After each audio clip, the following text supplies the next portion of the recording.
Kung nagkaroon tayo ng aberya sa daan mga idol, halimbawa nasagi tayo or nabangga, kung maliit lang naman yung damage, pag-usapan nyo na doon pa lang sa area ng pinangyarihan, dahil once na umabot pa kayo doon sa investigador or police, mas malaki ang abala mga idol.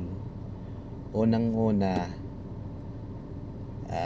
ubos oras nyo doon.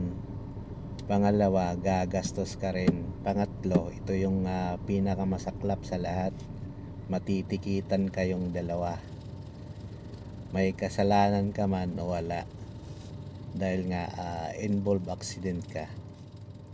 So 'di ba, napakasakit, napaka-hassle, matitikitan ka kahit wala kang kasalanan. So payo ko sa inyo mga idol, kung involved man kayo sa mga ganitong insidente, wag naman sana doon pa lang sa area, mag-usap na kayo, arigluhin nyo na bawat isa sa inyo. Like and share mga idol.